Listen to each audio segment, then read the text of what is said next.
After re-listening to my last video, I noticed I left so much information out of what I was wanting to say. And as soon as I start recording this video, this really weird van just pulled up beside me. And the person driving starts pointing in my direction. I don't know if he was pointing at me or just in the direction of something, but weird and crazy shit like this happens all the time. Oh, and it's just my brain noticing patterns to keep me safe so that I don't get in harm's way or meet a tragic end too early. It's the addiction cycle of trying to keep me alive. Well, anyways, this van's just sitting here, so I'm gonna continue on. So I wrote some things down so that I don't forget, to help keep me on track. Okay, so the human life and all life in general in this world are just layers of addiction. Differing layers of addiction driving your ass to move, to be, to do, to survive at any and all odds. Doesn't care if you're happy or sad. It cares about, are you fulfilling your role as energy source to keep reproduction going and to keep other beings satiated off of your energy, basically. And if you were to strip it all away and you were left with just the plain facts of the situation, with no hopium or rose-colored glasses, this is what you'll get. So our basic body functions are just survival addictions. That's all they are. Breathing, eating, drinking, sleeping, reproduction, or sex, as the kids like to call it, fucking. There's some free will right there. Decided to be funny, but I'm just seeking social approval and social validation so that I feel that I'm not so alone, so that my mind is sedated and comforted by the fact that I'm going to continue surviving because I have peers. Anyways, okay, so all of these are released. Your body is doing the releasing of the chemicals.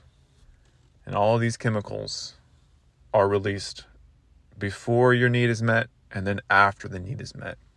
So when we feel discomfort or pain, those are the withdrawal stages of the addiction, of the addict. You get all jittery and nervous and I want. Hunger is not just you realizing that, oh, I need to eat because I'm hungry. No, it's like a chemical rush that your body kicks your ass into gear saying, you need to eat. And if you don't want to do that, I'm going to make you suffer. And if you do, I'm going to give you a reward so that you keep doing it. And then it's a pattern, and you just keep doing it and doing it and do it. And then before you know it, you don't even think about it. It's just a program that just runs without you even realizing why it's running. And you think you have the free will of, oh, I get to choose what I want to eat. You have all these options, and you can pick, okay, I want a donut or I want a cheeseburger. But see, this is where you can, even though you have the strings, you can use your observer consciousness to see and realize, okay, these strings want me to do this. What is the best route for me to fulfill the puppet master's needs? Am I going to keep eating the donuts and the sugar, and it's going to give me a temporary high, but ultimately it's going to lead me to suffer more, like any other drug? Or I can act within my strings and eat things that are going to make me suffer less. But then you got to think about, okay, well, all food in general is laced with all of these even more highly addictive substances purposely designed to make me addicted, like a drug addict. So it's like, it's already a drug, and then they just super drug it with more drugs. We're moving on to emotional and relationships.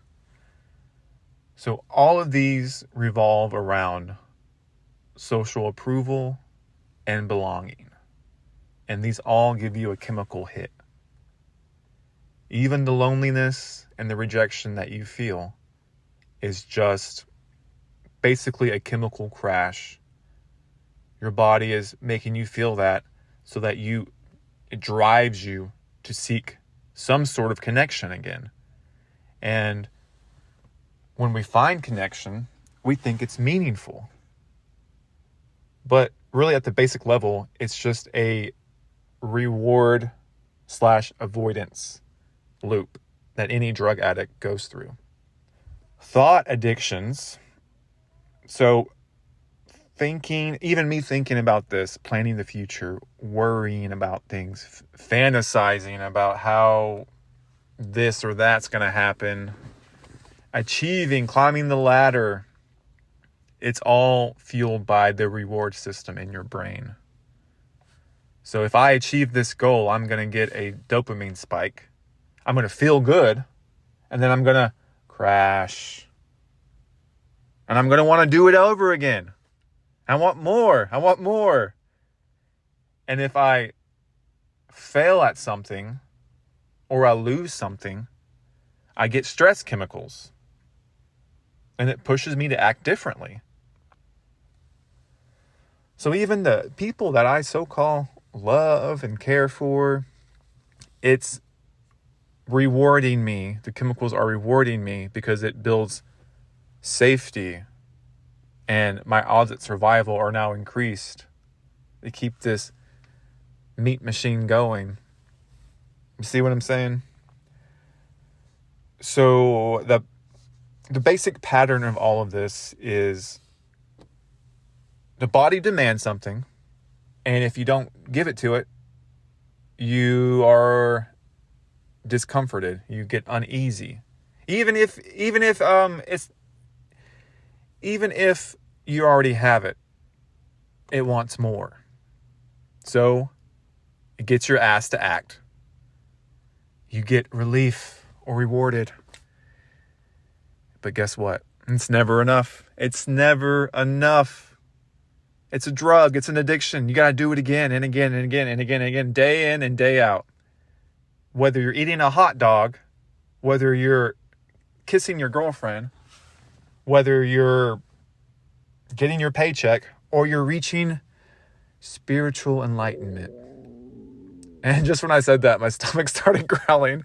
Or you're taking a shit. Or you're just in your room, depressed as fuck, feeling so lonely. It's all an addiction loop. So it doesn't necessarily mean that everything that you do is harmful to you. All it means is our actions are at the root chemically driven and not truly coming from free will or your free choice of the matter. So everything, your human system, your biological robot, runs on cravings and relief. Cravings and relief of those cravings. Cravings, desire, happiness, fulfillment, and the relief of the uneasiness. The relief of the pain. The relief of whatever the chemical was that got your ass to move or not move. Okay, so these are the things that keep the body alive, and there are your chemical enforcers that beat you into submission, whether you like it or not. So the hunger pains that you get, those are the dopamine and insulin cycles. The thirst that you get And then the drinking, to relieve that first, is relief of dehydration signals. Breathing, CO2 builds up and forces you to breathe. Sleep and rest cycles, adenosine and melatonin pressures, sex and reproduction, dopamine, testosterone, estrogen surges, pain avoidance, endorphins, and withdrawal from discomfort. Doesn't that sound like a whole bunch of free will, or just a whole bunch of manipulation camouflaged as you living a good life and getting all your needs met? And hey, you're doing the things that you want to do. You're not controlled by anything. So now it's time for the emotional and social addictions. So we're also wired to chase after approval and belonging for survival. So our body has a better odds at surviving. Love. Oh, there it is. Love. Oh, love. The greatest thing in the world.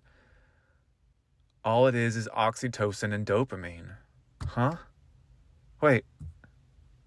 So if I didn't get those chemicals in my brain and I wasn't flooded throughout my whole body, I wouldn't feel that? It's just a feeling? Friendships. Serotonin. Endorphins. Oh, you're my friend. Approval and validation. Dopamine. From being liked. Praise. Validated. Oh. Conflict and drama. Oh, that's a huge one. Adrenaline and cortisol. Oh, those ups and downs. Oh, it's addictive. Oh. Caretaking. Doing nice things for people. Gives you a sense of importance. You get chemically rewarded. So all of these are just chemically rewarding you or chemically punishing you. We get dopamine from figuring things out. Like I'm getting a dopamine hit right now just for thinking that I'm figuring all this out. Even my curiosity. I get rewarded for acquiring new info to help my odds of survival, whether in the body or outside of the body. Daydreaming. Imagine success. Oh, I'm imagining success in the future or a better life or how things are going to go. Oh, I'm getting rushed with all of these chemicals to make me feel like I'm doing something. Worrying.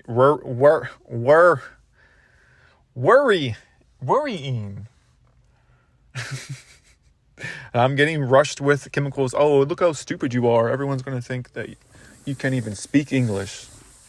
I'm breaking the cycle, damn it. So the cortisol cycles keep you hooked to worry and fear and dread because your environment's not safe or something might be taken away from you that will bring you pain. Novelty seeking, dopamine from new experiences or risk. Isn't that what I'm doing right now? Ooh, identity chemicals that are addictions. I have to be right. That's the pride chemical. The pride chemical. Hierarchy, power, high social status. Get dopamine and testosterone surging throughout my body. I'm a man, damn it. I have power. Self-image. Taking care of how I look and am perceived by other people. I'm avoiding shame from being outcast, from people making fun of me, from being a black sheep. I want people to like me, and I don't want to be outcast. I don't want people to social whatever. My brain isn't working. Please, I need you. Use the chemicals to fire this thing back up so I can keep going, so I can get more social validation. Okay, here we go. That's why animals, they're not really self-conscious of how they look. or how they're perceived.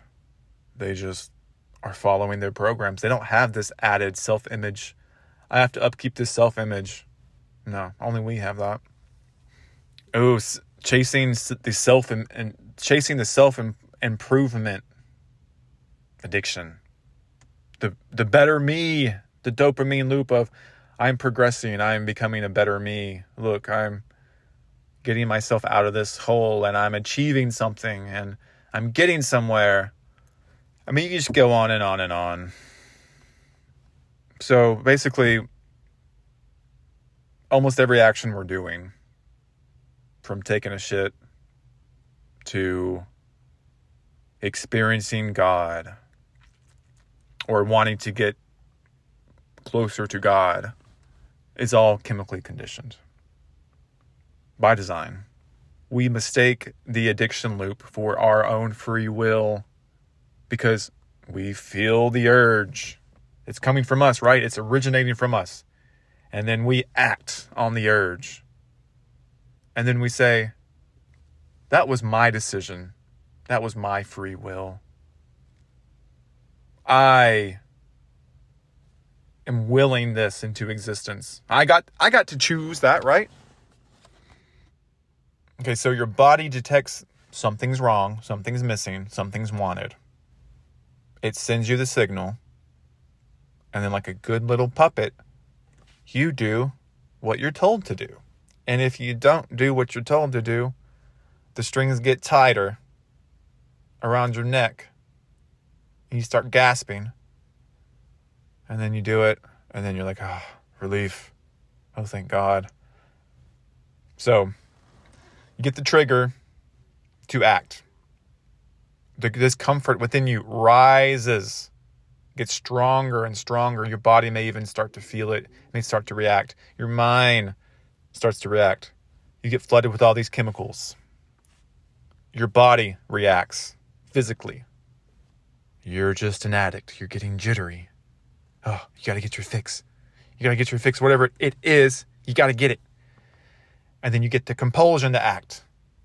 And your mind starts justifying and planning out how to do it and how to get it, just like a drug addict would. And you have the illusion of free will. You say, I'm not being puppeteered. I'm not being driven by anything other than me. And then you get a reward with dopamine for the expectation of relieving this urge, this desire within you. And then you act to fix what's wrong. And what's wrong is you don't have the chemicals that you need to keep surviving.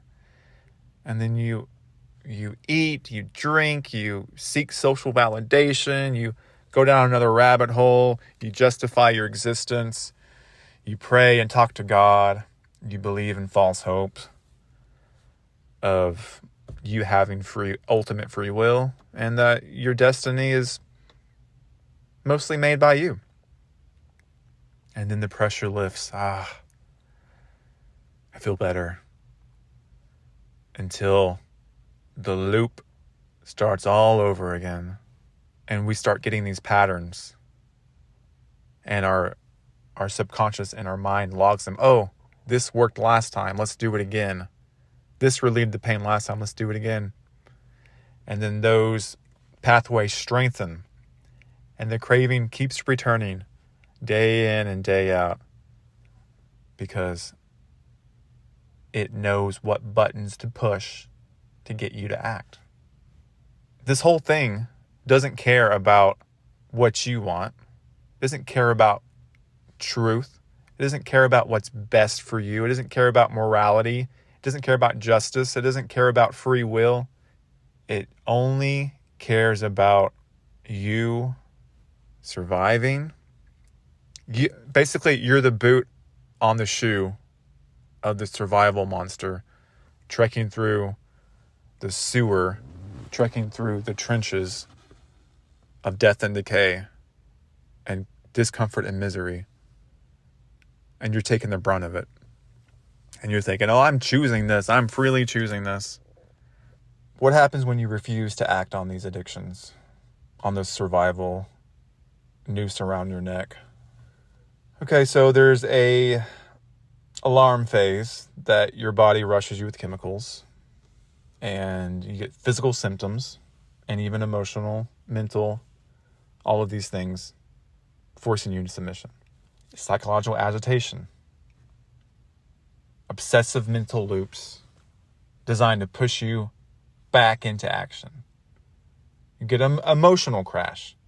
If you refuse to act, all the chemicals in your body starts lowering, and you get other chemicals, and then you feel depression.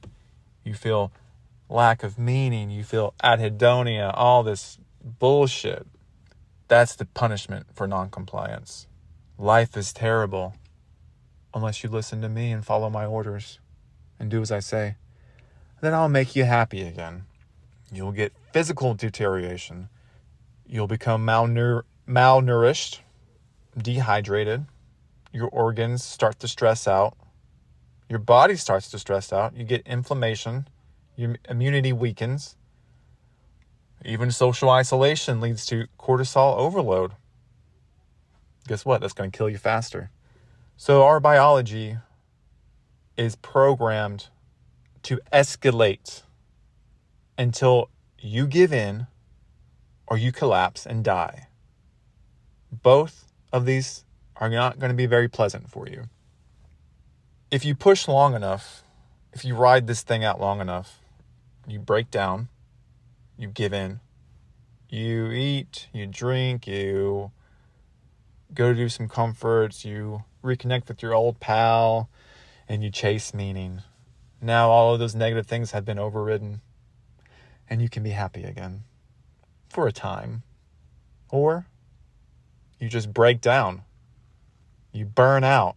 You get sick. You lose your mind, or you die.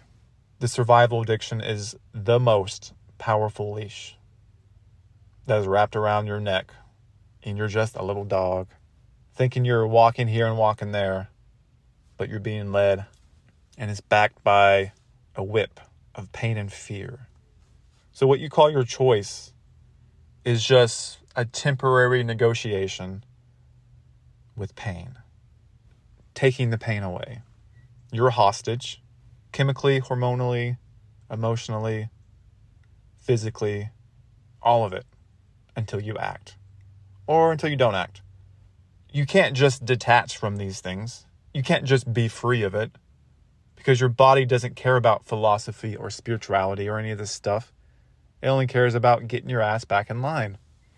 The only icing on the cake that could help you through this is being that observer and realizing that, okay, these are just chemical whips forcing me to act. I'm not actually lonely. My body, my mind is surging my body with all of these things so that I go out and seek approval and validation and all these things from other people. I'm not actually hungry. I don't have to go eat that donut. I don't have to go stop by McDonald's right now. I can sit and know, oh, this is just a chemical action, a call to action, a force that is forcing me into submission. I can't just flat out ignore it forever, but I can choose to act within the framework of this string for the best outcome for me. So I can eat healthy foods. I cannot eat processed bullshit. I can seek relationships with people who bring me the least amount of pain and misery. Well, it's hard to find these days because everybody produces that. Even me. People with the best intentions are going to hurt someone's feelings. They're going to do things that someone doesn't like, yada, yada, yada. But the least amount is good. Oh, I'm feeling depressed. Woe is me, okay? I'm only depressed because there's a chemical causing my depression. And I just heard someone laugh when I said that from that creepy van beside me.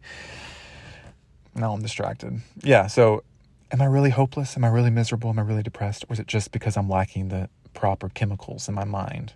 And if you take that pill that psychiatrists want to give you, and you can feel good for a little bit. Oh, I got the chemical. I feel better. But deep down, there's something at the root that's really causing it. There is nothing truly to make me happy here. What is happy? Just another drug, right? It's just temporary highs and lows. Become aware that it's all just addiction. It's all just desires, chemicals, urges of the body, of the mind, puppeteering you into action, okay? You're going to have to act while you're here. So use your observer mind and be puppeteered in a way that's better for you than not, if that makes sense. Okay, so now that we've laid the groundwork, the basic foundation of how all this works, now imagine something knows you better than you know yourself. Imagine there's this entity that is orchestrating all of your addictions and then enhancing them and making you more of a puppet, making you more vulnerable to manipulation than you already were. And now we have the social engineers, the main dark governing forces of this world. And through every avenue, they are continually blasting you with manipulation, directly focused on all of those triggerable addictions that you were born with. Let that sink in. Not only are you fucked by just being born into the body, but you're even more fucked because you have these evil psychopaths who have been put into positions of authority by design to socially engineer your ass even more into the dirt, to be even more confused, to be even more enslaved than you already were. All the propaganda that you have been taught since being a child about every motherfucking thing here is just another layer of confusion and another string to be pulled that is connected to all the other strings that I just mentioned. And you wonder why we're all so fucked. On top of those strings, we have the family strings of being raised by unwell people. No one is well. We're all sick because we're in this sick, twisted world. So we have all the abuses of that to process and go through, and that are pulling our strings. I mean, there's so many strings that are animating this meat monkey corpse of an abomination. And we think it's us at the wheel. You're only at the wheel observing. And you can turn the wheel ever so slightly with the more awareness you bring into all of these strings that are puppeteering you. But you can never truly be free of them in this realm, in this place. But you can try your damnedest to see the strings and cut the strings that are offshoots to the main strings of your survival, so that you have better control, and so that the dark force of this world can keep its grubby little paws off your predetermined destination. I don't need your help controlling my vehicle, slowing me down. I already have a predetermined path that has been set up before I was born. I don't need you coming in my car, being a passenger, second-hand driver. What do they call that? Backseat driver. Get out of my damn car. I don't need no backseat driver. I'm already on the road to hell. You don't need to make this life more miserable than it already is. Get the fuck out of my car. I'm taking my strings and I'm going down that highway of hell till I get the fuck out of here. So we weren't given any of this knowledge really about how our body, psychology, emotions, all of these strings that have been engineered into us, how they work, why they work, and how to break free of it. what kind of sovereignty is that? So you're a puppet? And even though you're a puppet, there's no book of how to not be a puppet, or how just to understand your puppet self, and so that you can puppeteer in the least desirable outcomes. But you have this whole ruling class that has been ruling this hell realm probably forever, unless you believe the love and light stories of advanced civilizations. But that could just be a farce too. That could just be we'll give you some happiness for a little bit so you don't try to get out of here. Anyways, I'm going off topic now. So we've been fucked from every angle from the moment we were cast into this shit show. And we're supposed to be content with that. Be content with things not being as bad as they could be. This sounds like a fucking sadistic game that we're forced to play, whether we like it or not, whether we're aware of it or not. The game continues. It's not like some board game. I'm just talking about a word that I can't even express in the English language. Just look at what they're trying to engineer into us now. They're trying to engineer that all the slaves hate one another based off of race, country of origin, religion, sex, gender, truther or not truther, demon or not demon, one of us, one of them, Republican, Democrat, male, female, non-gender, trans. I mean, come the fuck on. Don't you see that we're all being played and we're all being fucked and we're all being manipulated and socially engineered to fucking duke it out with each other to make our lives more miserable, more of a hell, while they can just get away scot-free? This shit's all by design. You know what? It is.